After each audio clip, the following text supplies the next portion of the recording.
Well, welcome back to Zombie Squad Cast, and today I have Katie Griffin of Katie Griffin Casting on the episode, and welcome, Katie. Well, thanks for having me, Glenn. And so Katie booked me on a few gigs. One most recently that stands out was the Frederick Health PSA, I believe. That's right. Yeah, Right. in January. In January, yeah. So that was right when the hammer was starting to fall on this quarantine. So welcome to the show, Katie. Katie's a casting director. And if you don't mind, Katie, introduce yourself. Tell us a little bit about what you do and how you've been. Sure. Well, again, my name's Katie. I'm a casting director, and I cast television, film, commercials, music videos, radio ads, corporate videos, print campaigns, and live events. And I've been working in casting for about 20 years. I got my start as a child actor. As a kid, I thought, I could be on Broadway. And I studied musical theater at a conservatory in Miami. And then I worked for a casting director on South Beach. And I just fell in love with casting. And then I moved to New York, and then I found my way into reality television casting. And then I found my way into commercial casting and music video casting. And that's when I decided to open Katie Griffin Casting. And I was casting children's television.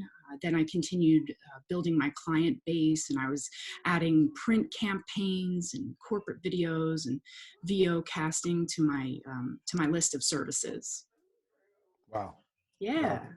Yeah. So that's quite a resume, quite a business you have there. So that's amazing. So I'm sure you're in the same boat with myself and a lot of other actors, gig workers, artists, freelancers right now. How would you say, starting off professionally, how would you say you've been impacted this last month and a half, 2 months? Sure. Well, production has taken a devastating hit. I had 3 video shoots that I was in the middle of casting. Those have since been placed on hold until further notice. I'm not sure if they're coming back. I certainly hope that they are. But ever since, I've been casting voiceovers, and that's been for about 2.5 weeks. And then there's a project in the works that talent will be filming themselves via camera phones and webcams, and then the footage will be cut into a commercial. But yeah, aside from that, I've just used this time to connect with actors and the creative community. And I'm now offering talent free 10-minute virtual sessions with me. And I'm giving them feedback on their monologues, commercial copy, and I'm also offering input on their headshots and resumes. So I'm basically just trying to empower them to empower themselves. So, when we get out there again, whenever that is, they will be stronger and better actors than they were prior to having gone into quarantine. Absolutely. Yeah. And I've been saying that quite a bit on the show and with a lot of other colleagues, actors, filmmakers, this is now the time to really double up on a lot of homework or side work or kind of retooling, what you have that you're working with, retooling or rehacking whatever structure that you're used to working with. And so and to find a way to stay productive, stay active, stay in touch with everybody that you've worked with before. So like you said, once those floodgates open and we're all allowed out, then it's like, hey, look, you've got twice as many skills that we did on Zoom or Hangouts or whatever, webcasting, video chatting. And, there's a lot of potential because even before the quarantine, there was a whole lot of voiceover work. I never really jumped on that training and really focused on that as an opportunity, but I did do a little bit here and there so that I am somewhat familiar with it, so that now if someone like yourself or other people said, hey, do you do voiceover work? I'd like to, do some test runs, trial runs, maybe give you some pointers. You can do some auditions, you can do some test readings, so on and so forth, and maybe build that into something while because that would be the most opportune kind of acting work right now, is obviously because we're trapped in the house. But like I've been saying numerous times on my podcast, that now is the time. All those little things that we procrastinated on, it's time to knock those things out, so that Mhm. we're not inundated with a bunch of errands and chores when we want to go, when we can finally go out and enjoy the sunshine. We can go out and enjoy the sunshine, almost even take a 1 month vacation, instead of like, oh, well, I still have all this stuff on my plate because I didn't take advantage of 2.5 months of doing absolutely nothing. Yep. Yeah. I mean, so that's what I've been telling talent. I've, continued to tell them, own this time. Don't let this time own you. If it's time that's used for, let's say, like self-reflection or self-improvement, maybe level setting or pivoting in your career, or even using the time to be of service to others, use the time wisely, so then you can come out of the quarantine a stronger, more grounded person. If you're an actor, your skills are going to be really tight by the time, like you said, those floodgates do open. And like I said, you're going to be stronger when we get out there than prior to all of this. So definitely own this time. Don't sit and wallow in, the sorrows, what coulda, shoulda, woulda. Just do it right now. And if that means maybe there's a script that you had an idea of writing, well, now's the time to write that script. Absolutely. Or if you had, you always dreamed of the possibility of having a voiceover career, now's the time to record a VO demo. Be creative every day. Use this opportunity to just keep strengthening your skills. Absolutely. Yeah, absolutely. I have a number of projects that, luckily I banged out some really simple shoots. Production is a very simple production, but it's a supervillain show that's produced in the vein of those crime shows on ID. So we found a slick little hack of making a DC supervillain product, but very, very cheaply, very simply. Still looks great. It's still entertaining. It's also like these, simple origin stories, but they're done in a more creative way. But it's not as expensive as doing a Man of Steel or a Batman v Superman or those type of movies, Sure. or an Avengers movie. So we found this unique way of making it like those crime shows in ID, and that's what I've been editing. We did two seasons a year ago, and then we shot the second seasons for the DC brand and the Marvel brand about 3 months ago, maybe December, January. And then I was kind of taking my time because I was still out, working crew on something or acting in something or live streaming something. So I was still out working, 5-6 days a week, gigging it full time. But once this thing happened, I said, all right, I'm just going to edit this and then play with the kid. Edit this, feed the kid. Edit this, take care of the kid. And that's what I'm doing, is like all my free time, the wife will hang out and watch some of the projects. The wife might be watching TV. She might have the kids, so I'll come down. And of course we have time to spend with each other, quality family time. But as opposed to going to work 9 to 5, I decided I'm going to produce a podcast, talk about the situation that we're all going into, and also editing and writing and doing all the post-production on my projects. So that once those floodgates open, I have product to put out there and say, hey, possible investors, here's a pitch to you. This is what I did in the last 3 months, took advantage of that downtime. Maybe we could do the third or fourth seasons much bigger budgeted. You can see what I can pull off during the quarantine on a nickel and dime budget and that sort of thing. And that's what I've been trying to talk to a lot of colleagues and a lot of fellow artists and producers, that this is the time. Yeah, I mean, you're actually giving me inspiration to get started on a pet project will actually complete a pet project that I've been Absolutely. working on. I've had it in the works for about 3 years now. And it's a podcast that I have created. And, you know, being a casting director, there's no coincidence why and how I fell into casting, but I will say that putting myself out there like you actors do, I don't have, there's like something you guys have that I don't, and maybe it's that courage switch, but I need to turn that courage switch on, because as I'm expressing to you, own this time, I have to actually also take my own advice and own it, and turn that courage switch on. I should probably complete the podcast and just put it out there. So I give you a ton of credit for just putting your podcast out there and being a disciplined actor. I don't know about disciplined actor, but for me, I'll admit I'm in a much maybe I'm not trying to fluff my own feathers here or toot my own horn, but I'm a little bit of a different case because I went to Towson, graduated 04 with a bachelor's in film and TV production. So I always trained in writing, directing, producing, editing, shooting, that sort of deal.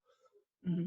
And then I decided to go in the National Guard. So the Army, the military, the National Guard, I was very self-conscious about being in front of the camera for the maybe the first 10, 15 years that I was doing crew work, production work.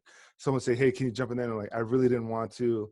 I was very self-conscious. Maybe I felt I was a little overweight. There was years where I was a bit overweight, and I wasn't comfortable in my body. I wasn't comfortable in my look. I was still, when the camera was off, kind of in private, I was very sociable. But when the camera's on, I just really didn't want to be like the star. I didn't want to be recorded. I didn't want that on record, I guess you could say. Yeah. So that, I was always afraid someone would look at it and point at it. But the military knocked that right out the park. And so the second someone said, dude, they're shooting all these crime shows. When you come back from your deployment, they're shooting all these crime shows in DC, all these ID crime shows. And someone was sending me a couple of links, a couple of behind the scenes pics on Facebook. I said, all right, I'm gonna jump all over this, because by that time, very self-confident, much better fit, maybe not as fit now, but still the self-confidence is there, where I'm just comfortable now. It might be this, sort of eidetic memory, where if I could see someone doing something, I can kind of figure out how they're doing it. Mm-hmm. I might not do it as well, but I can just see, other podcasters, other shows I've seen, like maybe Adam Carolla and Joe Rogan and What Culture. They do these different podcasts, and I see how they do it, what they discuss, what they're into, and I figure I'm not into their subject matter, but I can see how they're doing it as a trained actor, as a trained filmmaker. Just as someone that can shoot the shit on the phone, talking to you just on the phone. Mm-hmm. I figure I can, if you're comfortable enough to do that, but on a podcast, we can make a podcast episode out of it. We can make, maybe a reality show or a TV show of us just sitting around, talking. Yeah. And that's really essentially of course, I'm familiar with you. I mean, I've worked with you, or one way or another, I've collaborated with you, but the Joe Rogans or the Adam Carollas have guests on, other big celebrities. They might have never met before they had on the show. They might do a little research. I'm starting off with people I've already worked with, I'm already familiar with. Hey, Katie Griffin casted me on this PSA. That's how we're connected. We talked a little bit through email. We talked a little bit on the phone before the show. And that's how we kind of like get familiar with each other and then go into it. I'm sure, the bigger podcasters might do a little bit of research, study up on somebody. But like I said, it's just, I don't know when the switch just switched, but I'm assuming it was in the military, that where just having gone through basic and in an MP school and one Mm-hmm. deployment and having people in your face and you know, like right now I'm kind of stuttering and stuck on words. They kicked that out of me right away back then. And Mm. so you figure out a way to get more confident, get more smooth, you know, get more suave a little bit, I guess, maybe. And as far as me as an actor, I've taken a couple of points, you know, maybe saw a few episodes of Inside the Actor's Studio or just heard some interviews with actors. I never really took any acting courses except for the US Army and the Mm-hmm. National Guard. But my main 3 points as far as an actor goes is remember your lines, connect with the character, and be comfortable in front of the camera. And so Mm-hmm. for me, that's the only 3 things I have to do. So nine out of 10 times, I'm usually playing a cop or a detective or a military role, but a lot of times I might play a stepfather. Well, how can I relate? Well, how can I connect to that character? Well, about 10 years ago, 10 or 15 years ago, way before my wife, I dated a lady with a kid, hung out with a kid a couple of times. That was kind of awkward. I guess it'd be kind of awkward being a stepdad. Put that into the character. Remember the lines. Be comfortable in front of the character. Um, there was a a role I played an Islamophobic bouncer at a club. So how do I connect to the character? Well, I remember there was this one douchebag in my unit years ago when I was deployed. He had some issues with us being in Kuwait and people around him, you know, non US personnel.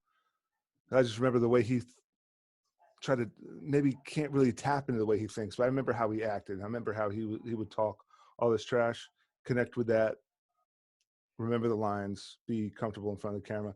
And that's really it. I can't really, there might be a lot of characters I can't connect with. So I'll be honest, and it's not out of fear.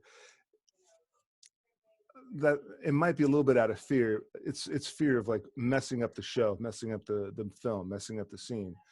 But I'm not going to do the show or the gig disservice by trying to take on a role that I honestly don't think I can connect to. When I've said it time and time again, I would prefer to get typecast as a cop, as a detective, and do that role like Richard Belzner did with SVU as Detective Munch for Yeah. 25, played the same character for 25 years.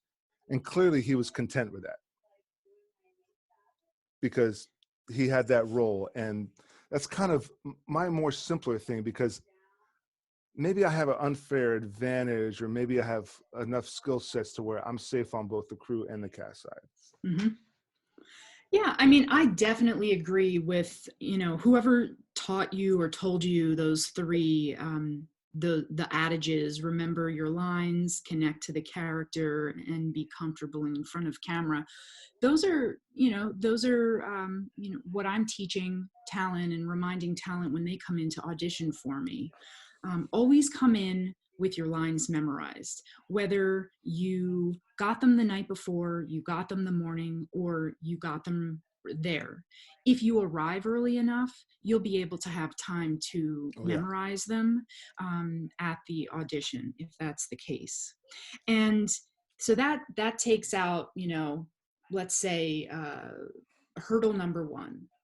Now, connecting to the character, you did make a good point where you had said that you pull from personal experiences, or someone in your life reminds you of a character that maybe you'd be auditioning for or portraying. Mm-hmm. Um, Always ground your performance in reality and make sure that you are staying honest and true within that role. Yeah. Whether you are an Islamophobe or not, or it's someone who you had known, stay as true as you can to that character, so then you can stay in character and you can be more believable. Mm-hmm. And comfort in front of camera, again, like I had said before, I need to practice what I preach. The comfort in front of camera is something that I personally never got,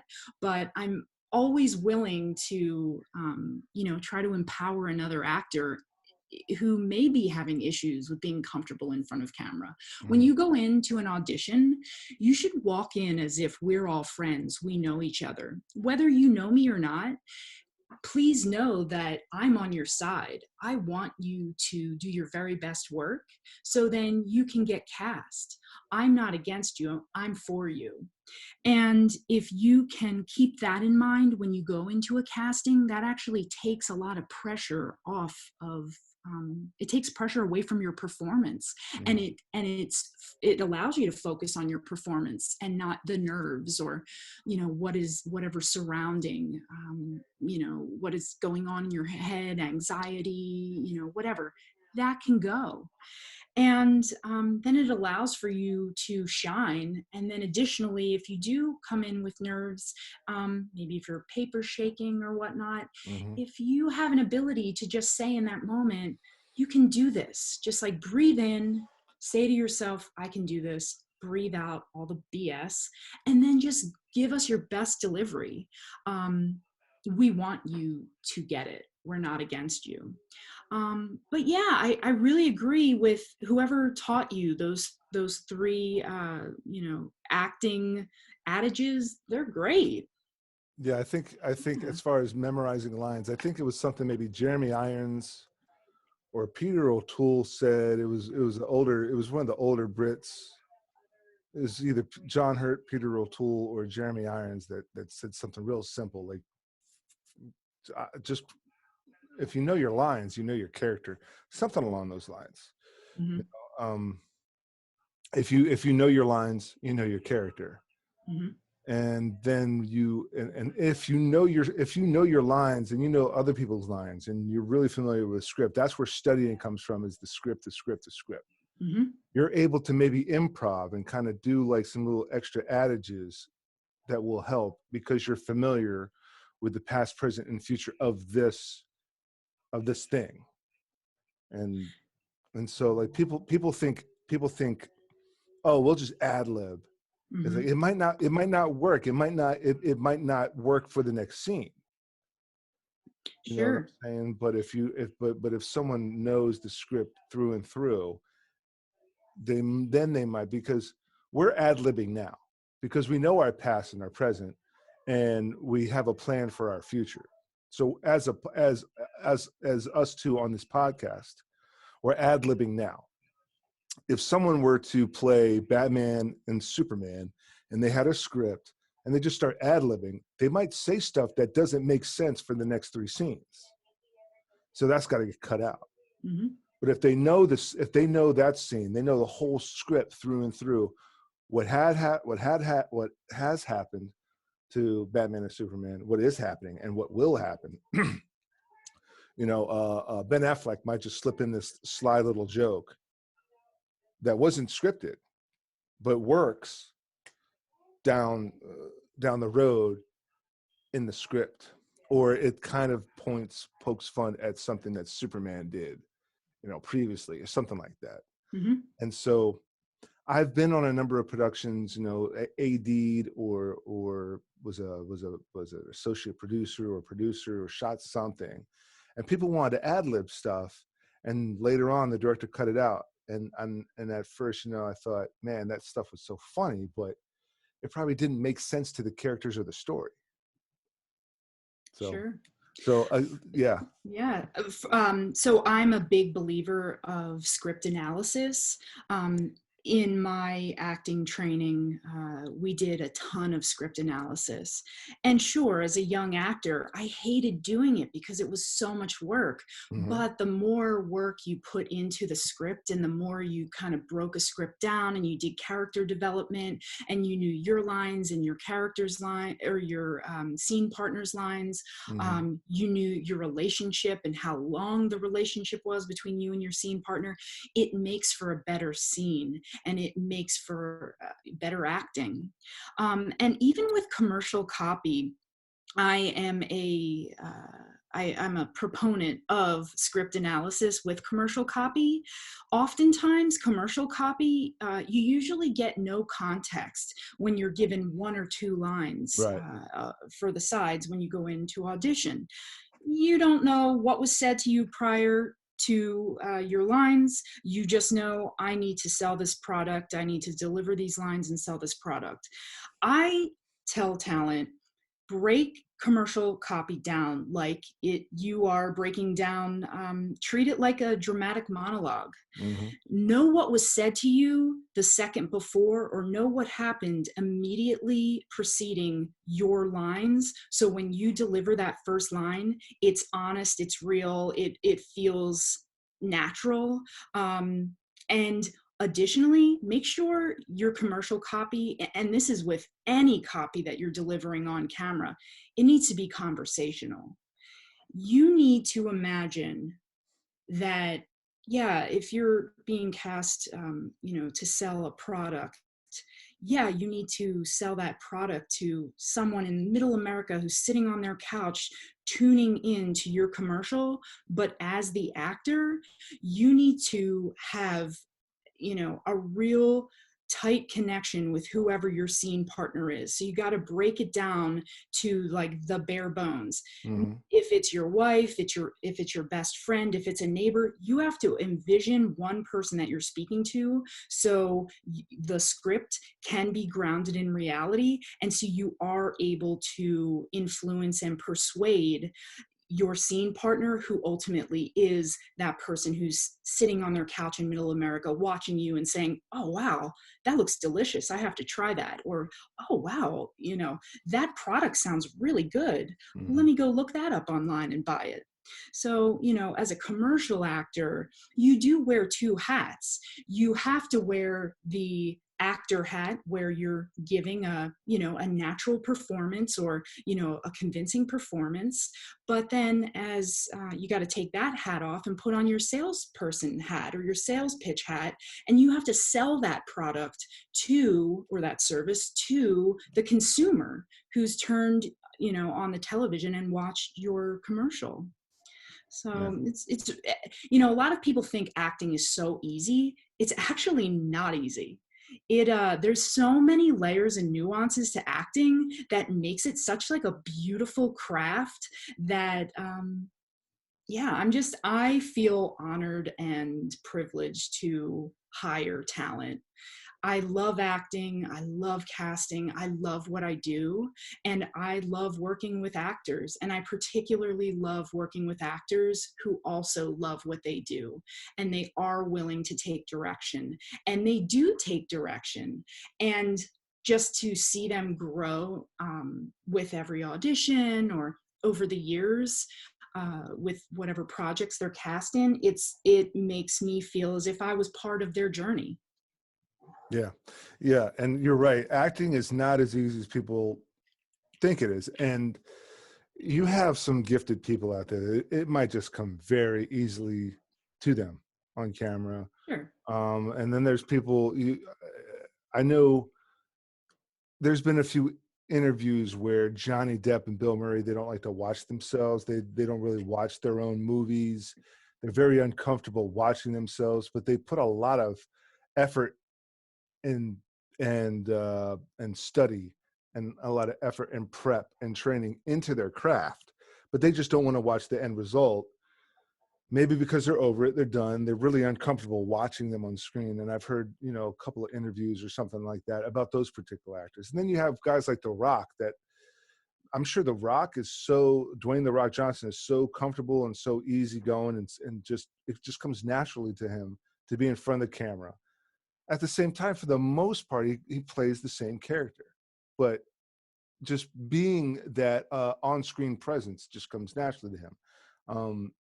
There was a feature film I was a second AD on about 2 years ago, where I had already had maybe 2, 3, 4 years experience acting professionally, but I booked a gig as a second AD. So I'm sure you're well aware, some gigs, the actor might be there making a ton of money. He might only be on set 3-4 hours of the day, but Mhm. the crew's there for the whole 10 to 12 hours. daily. Mm-hmm. And it was just a nice change of pace for me, where I was on set for 12, maybe 14 hours. And I would kind of maybe give some pointers, maybe give some supplementary direction to actors, to day players, to extras, dealing with some of the leads, dealing with some of the supporting, helping here, helping there. But it was, wow, I'm kind of relieved that I'm just a crew member now. Hmm. I'm behind the camera. I'm doing the same thing instead of like trying to change character or trying to like do this scene different. And then if we're shooting out of continuity, then it's the actor has to go back and be happy again, and then go back and be sad again. And for me, it's just like checking boxes. Okay, shot 3's done. Shot 4's Mm-hmm. done. Shot 5's done. Continuity is good. Continuity is good. Continuity is good. Quiet on the set. Quiet on the set. All right, back to one. Back to one. Back to one. I was actually somewhat relieved working longer days. At the same time, if I get an acting gig, it's what motivates me is it might be a short day, a lot of money, really fun experience, cool role, and there is a bit of an ego boost. Actors are kind of treated like royalty. They get a special little room, they get nice little hors d'oeuvres and stuff, and like the crafty, and they can sit around and relax. And then when it's time to shoot, they're on set only to shoot, and then sent back to holding. And that's kind of like a nice change of pace too, where you're kind of treated a little bit like royalty. And so when it comes to that, like that's an extra incentive to put in that extra work and put in that extra passion, put in that extra studying of the role of the script, that the extra analysis of the script and the character, Mm-hmm. and to get that little bit of an ego boost. Of course, you don't want to let it get to your head, but for me, I mean, generally for me, just being on set with this cast or crew, being on set is, my life's goal. It's what I love to make. It's how I love to make money, because it's just a credit to myself. It's an accomplishment knowing I made it in the industry doing what I love. I'm not making $1 billion, but I'm making a living out of it, and I Sure. love doing it. Yeah, I mean, I agree.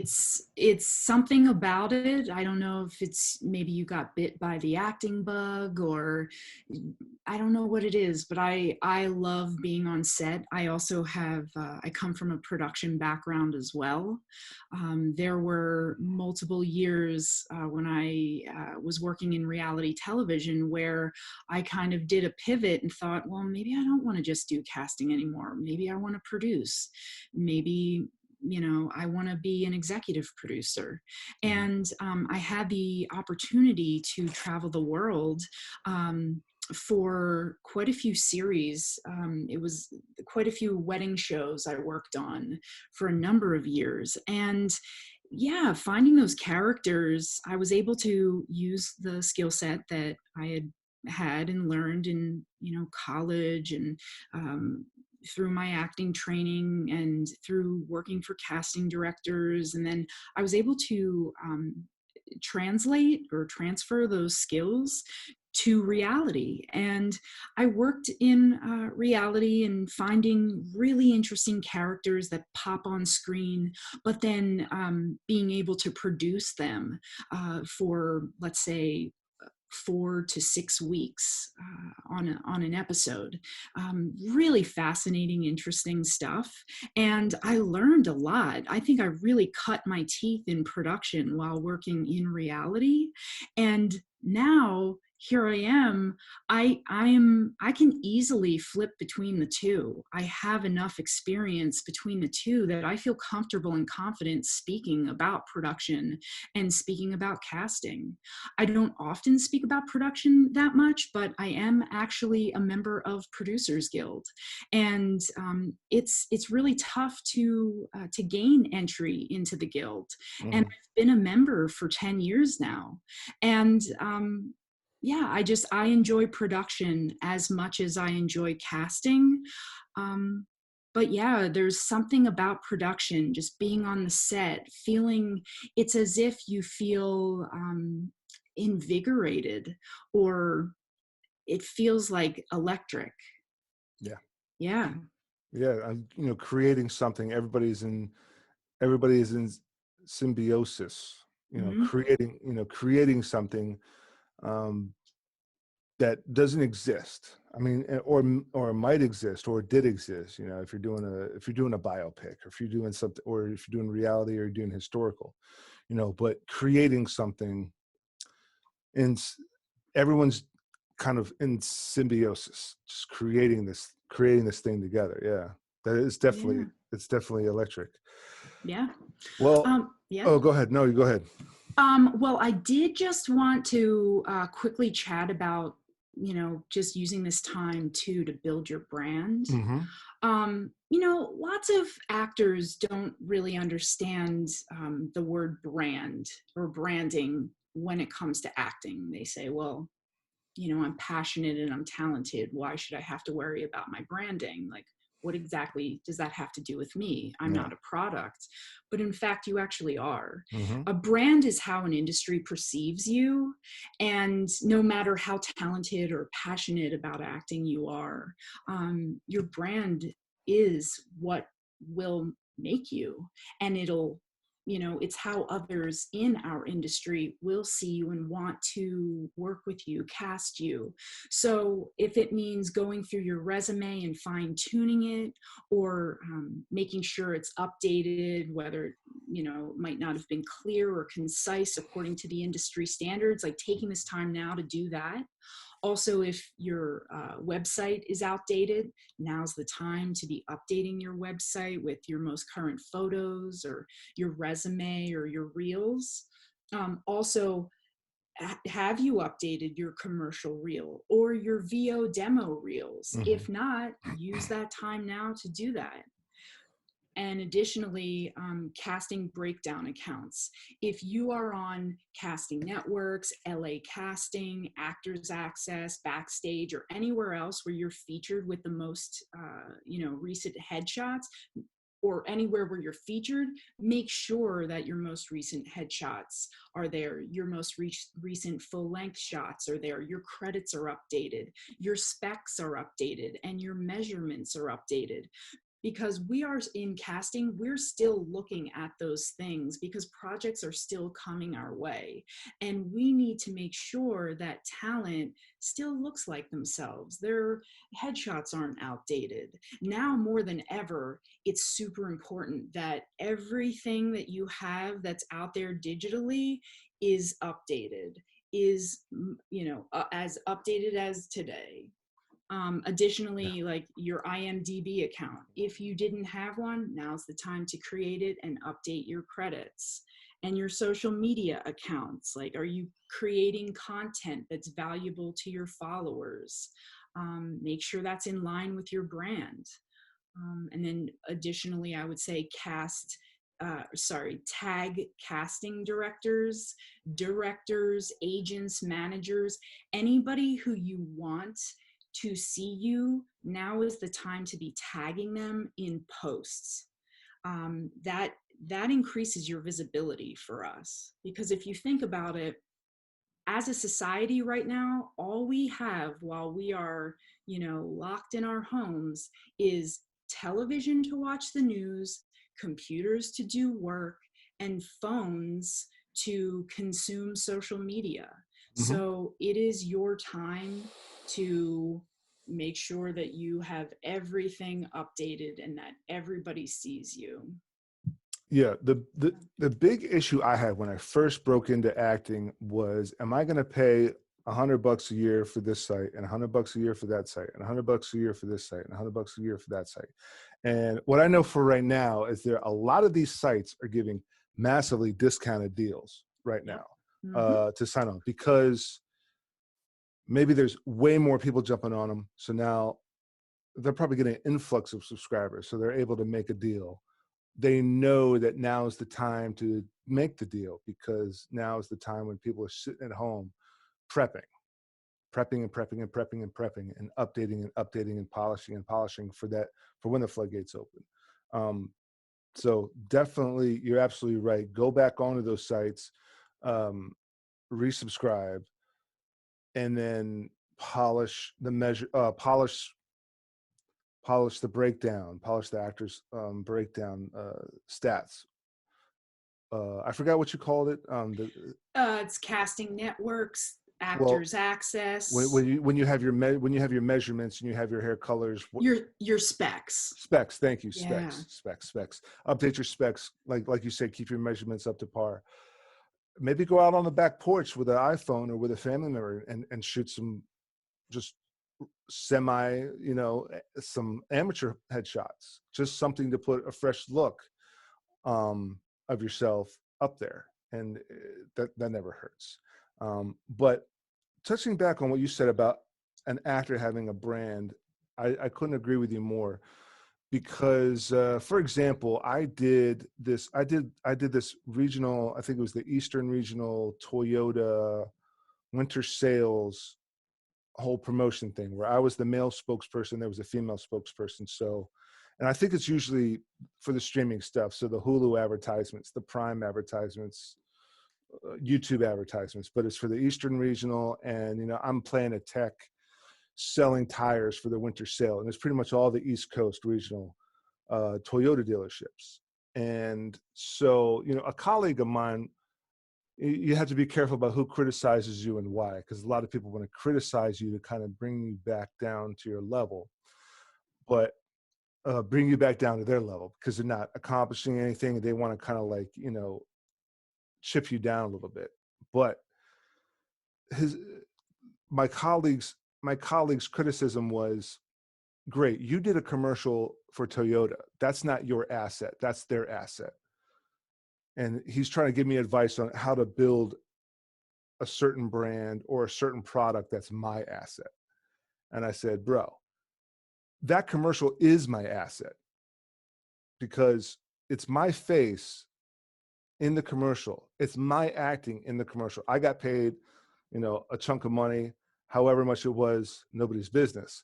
But my face is in this commercial. That commercial will get me other gigs, and it will build my resume. It will build my acting career.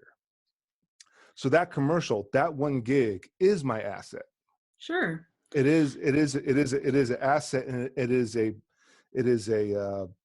it's a building block into my brand as an actor. Sure. Yeah. I think a lot of times talent don't actually take into consideration that clients are looking at social media accounts while we're in the process of casting. Because social media is such a huge, game, it's a player, talent need to make sure that whatever they're putting out there on social media, a potential client will be looking at it. There have been a couple of projects where the client, as we've narrowed it down to a select number of talent, when we go to submit, they'll say, by the way, tack on all of their social accounts. We'd like to take a look. And then they start, running these programs that they're able to find anything that either conflicts with their brand or isn't to their brand standards. Yeah. And talent, they don't actually take that into consideration. So, it's just like what you put out there is what people are going to perceive of you. So if you've got something out there that's like super, maybe one extreme to another, maybe don't go after a particular role where it's on the other side, because it's going to be found. It's not as if it's going to be, hidden or forgotten about or, veiled in any way. It's very important. Yeah, I agree. I've been a bit careful with what I put on YouTube, and I have a number of different web series, and I've been dabbling in the podcast before, and so I'm a bit careful about what, obviously I'm not going to put anything racist or sexist or misogynist or any kind of phobic out there. Obviously not, and because I am not. But but a lot of people might make jokes that they don't mean, but people could take offense to it. And even trying to get a serious job, like a 9-to-5, people do look, because I pretty much assumed from day one that producers and casting agencies and casting directors and the producer of the brand, say Toyota or Snickers or Hershey or whatever, might be kind of looking into these actors and what might be what could be uh, negative to their brand down the road if this commercial takes off and then it turns out, you know, Well, absolutely, because they're hiring you as a representative of their company. And if mm-hmm. there's anything that's either recent or in the past that conflicts with what their brand standards are, and in any possible way, it could turn off a customer or their fan base, then that automatically eliminates you. Yeah. Yeah. Yeah, absolutely. Well, I guess we'll jump into another point. How would you say personally, if you don't mind, personally, have you been impacted by this whole quarantine shut-in? Personally, I mean, I've been doing quite well, actually. Given the circumstances, I feel not as stressed as I actually think I should be. Um, I've been in quarantine or locked in, or whatever we'll call it, stay at home. I have been in my house since March 20th, and maybe the first week, because things may have felt a little out of my control. Yeah, I may have gotten into it on nextdoor.com with a neighbor or something, but maybe the second or third week, it's kind of like the cycle of grief. I accepted it. It's like, okay, all right, I'm doing this. I can be okay. Yeah. But like I said, what has actually really helped me is this program that I've created, where I've just been offering these free 10-minute sessions with talent, and I've opened it up around the world. Like, anybody can sign up for a session if you're able to get one.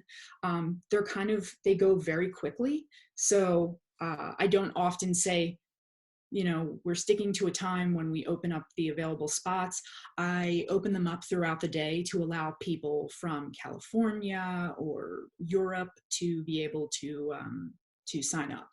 But yeah, I've met with people from LA to New York, Florida to Tulsa, Texas. I've met people in Brazil, Trinidad, Ireland, and for the most part, it's so wild, because having the ability to talk to other humans, but in our community, it's made me feel as if I have a new purpose.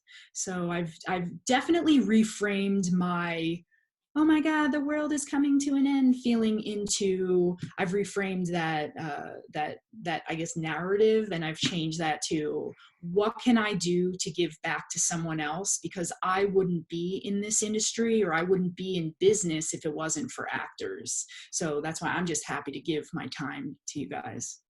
Yeah. So Yeah. again, that's why I always stress, and I mentioned it before, to do what you love. Make a living out of. Try your best to make a living out of doing what you love, so that there is kind of like this blurred line between personal and professional life. And of course, there needs to be a separate personal life. For me, if I go upstairs with a wife and kid, I might discuss, man, I had such a great podcast with Katie, and then with another person afterward. I had such a great podcast, or the show's really coming together, and she might say, oh yeah, so, and she's a teacher, so she might tell me a little bit about her work, but she loves what she does, and I love what I do. So it's not a drag. Maybe if I was a cop, and I remember my dad was a cop, and he did not want to talk about his job when he got home. He really didn't, because I think he got into that for whatever reason, and but he didn't truly love what he was doing at the time. And eventually, he got into other career paths and stuff like that he was more excited to talk about. But it's doing what you love. It helps the personal life, because then you have a quality of life. You don't have to make $1 billion doing something you hate. You can make $75K a year doing something you absolutely love.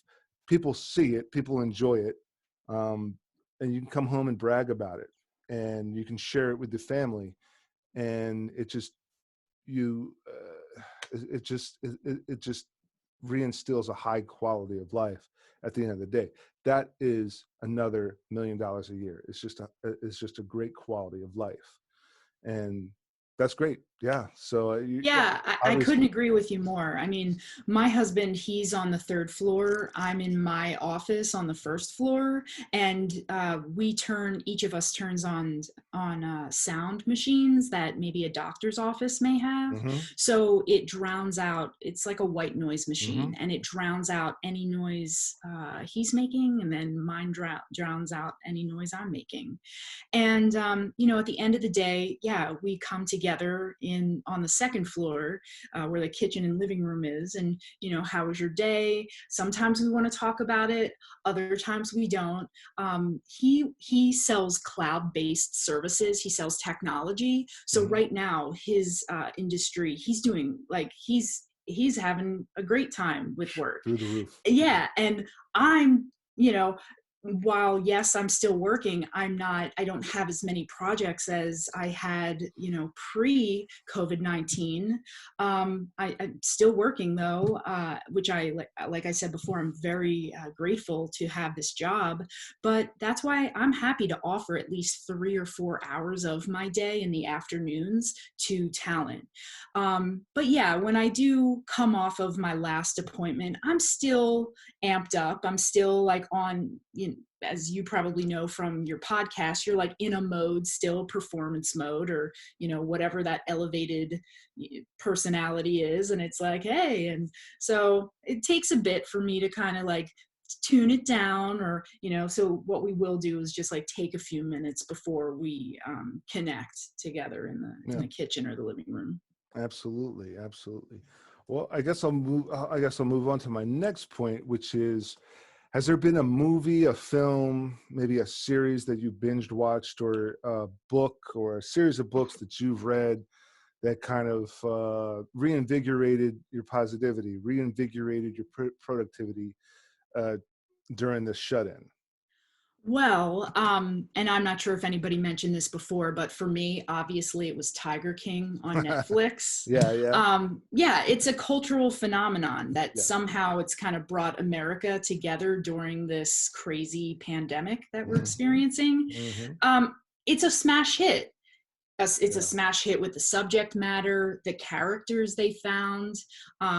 It's amazing. And so when I take off the casting hat and I put on the producer hat, the producers and the directors, I give them so much credit because they were able to gain the trust of these characters, and somehow they were able to continue rolling through the insanity.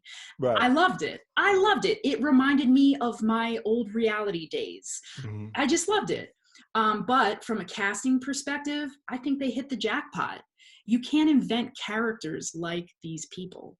So I'm really looking forward to the biopic and like who the cast will be. Wow. Okay. Yeah. So they're already kicking off the biopic, huh? There have been some grumblings or rumblings of who's going to be directing and producing, but I already have a cast list. I'm ready to go if anybody wants to hire me. Let me see if I can guess. For the Tiger King, for the main guy, James Franco? No, Okay. but I like it. Interesting choice. My vote for Joe Exotic would be either Rob Lowe, David Spade, or Damian Lewis. Based on looks. David Spade also based on looks, but he has such an enthusiasm about it. And then of course Rob Lowe. There's like a meme going around of him where he like straight up looks like Joe Exotic. Yeah. Rob Lowe, see, for me right now, Rob Lowe and Damian Lewis, they have plenty of stuff going on. I would love to see David Spade have this smash cult hit and be back on the A-list. He has a couple of shows. He has a couple of really funny shows. I think he has a show on Comedy Central. It's kind of like a late night comedy show, and it's hilarious. He's so funny. But I think the choice for David Spade would be so great. It could be like his it could be that could be his Tarantino comeback. Like Sure. I love seeing actors that I watched all the time as a kid. His SNL days is when I was watching SNL as a kid. His movies with Chris Farley were like the movies I was seeing in the theater. So I was a huge fan of David Spade. I would love to see him just come out with this smash, you know, indie raw kind of hangover crazy comedy. That would be awesome. Yeah, David Spade, great choice, great choice. Yeah. And then for Carol Baskin, Wendy McLennan Covey. Do you know her? She's from, she's a blonde, she's a comedic actress from, it's this show that's supposed to be shot in Philadelphia, the Goldbergs. She's the mom from the Goldbergs. She was also on Reno 911. Yes, she was. Yeah. Yeah, her name's Wendy McLendon Covey. Yeah. Yeah. It's funny you mentioned her because I just saw Goosebumps 2 Haunted Halloween, and she was the mom in that. She could nail that role as that lady. Yeah. I've only seen the trailers of Tired King. Me and the wife. The wife is just not, I don't think, ready to pull the trigger on it. But once we do, I'm sure she's going to love it. But I think that's too crazy. I want to watch Joshua Jackson and Reese Witherspoon in Little Fires Everywhere. And I want to watch Schitt's Creek because, Schitt's Creek and Little Fires Everywhere are fantastic shows. I mean, if you want to talk about Schitt's Creek, that's a whole other podcast because Schitt's Creek is my absolute favorite show of the year, of the last 2 years. Yeah. Talk about like lightning in a bottle. Yeah. That show itself is just, I could talk about Schitt's Creek endlessly. Did you see the series finale last week? No. Okay. So we're in the middle of season 5, but Daniel Levy out of nowhere. I looked at his resume, and he hosted a Canadian MTV show, but obviously his dad's Eugene Levy, so he comes from brilliant royalty, maybe not money royalty, but brilliance royalty. I mean, I've followed Eugene Levy since the Second City days and Splash, Waiting for Guffman. His Best in Show. His Christopher Guest movies. Mm-hmm. His John Candy team ups, Armed and Dangerous, and there was another one, but I can't. John Candy was in Splash too. But he goes way back, and for Dan Levy to just pop up out of nowhere with amazing writing, from what I've seen so far, 5 seasons in a row, 13 episodes a season, just funny, kills it. And he doesn't only write for rich Jewish characters or Canadian characters, but he writes for like the blue collar. He writes all of this incredibly accurately. Mm-hmm. And I think Catherine O'Hara, her delivery is just so spot on. Yeah. She is just she is a goddess. She truly is. She and Eugene are improv royalty. They're just the best. The perfect couple. I mean, I know they're not married in real life, but they've done it before with each other. I believe they've played spouses before. This is not their first time teaming up. They have a few times. Best in Show, they played spouses. Right. Yeah. Mm-hmm. But obviously she's royalty. She's the mother. She's the Home Alone mother. She's the mother from Home Alone. And I kept saying, I know her from this. And my wife says, wasn't she the mom on Home Alone? I'm like, holy crap, you're right. The mom from Home Alone. I mean, the things that are on her, but you don't hear her name. There are actors like that. I mean, Eugene Levy, if anything, Eugene Levy is the American Pie dad. Mm-hmm. And you don't hear their names in tabloids. You don't hear their names spoken like royalty on E! Or on Access Hollywood. You don't hear them mentioned. And that's just unique to me. I think they're both Canadian.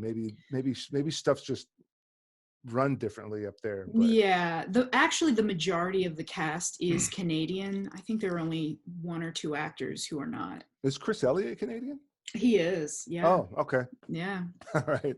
So they're all just, well, I know I know this show's shot in Canada, but Yeah, it's shot in Ottawa. yeah, but Chris Elliott's come down here and done a million things. I mean, we just let him come over whenever we want, I guess. Whatever. But yeah, Schitt's Creek and Tiger King. Okay. Yeah. Yeah. Schitt's Creek is the perfect comedic ensemble show. It is lightning in a bottle. The series finale, I definitely cried. I still can't believe that they're not continuing on with the series, but I understand they want to end on a high note. Who knows? Maybe they'll give us a movie. But yeah, that show is so perfect. I haven't Well, seen anything like it in so long. yeah, well, yeah, we're excited to we've been binge watching it. I think we started a couple of weeks ago, and it's just been like maybe 2-3 episodes a night. So we're excited. We've heard nothing but hype. We haven't heard any spoilers, but nothing but hype about the series finale of Schitt's Creek. So we're excited for that. Yeah. But I guess on to my next point, what would you say your next agenda, goal, or goals, plan or plans? You kind of delved into your program, so obviously you can delve into that more if you want. But what would you say your next, agenda is for the next, say, 2 months? Honestly, I'm just planning to continue offering these free 10-minute virtual sessions. I'll continue doing that until the quarantine is lifted. I most likely will be offering them at more limited times, so I can have more time to be creative myself and to work on my own personal projects, in addition to projects that are coming through for clients. But yeah, I'll also be creating more content for my social media accounts, and I'd like to continue engaging with my followers. It's something that I never had time to do when I was in the throes of casting. And now that I have available time, I'm actually really enjoying engaging with my followers, hearing, what's working for them, what isn't, and then being able to just be a resource for them. Excellent. Yeah. Awesome. Well, if you could give the viewers one bit of advice, one point, even one word of advice, what would that be? It'll go back to own this time. Own this time. Yep. Yeah. Don't let the time own you. Own this time, take advantage, yeah. And I couldn't agree with you more. Take advantage of this time, work on the stuff that you've been meaning to work on. Mm-hmm. Write that great American novel, whatever the case may be, right? Yeah. Well, awesome. I can't thank you enough, Katie, for joining me on my show. Any links, socials, plugs that you want to put out there? Sure. So I just launched my website, and that's katiegriffincasting.com. So please check that out. You can also follow me on Instagram at Katie Griffin Casting. On Facebook, I'm Katie Griffin Casting. And on Twitter, I'm K Griffin Casting. Awesome. Yeah. Well, links in the description below to all of Katie's links, socials. You can find that in the description below. And for me, thanks for joining us again here on Zombie SquadCAST. Like, share, subscribe, comment, thumbs up, thumbs down if you hated it, and ring that bell for notifications, and check us out next time.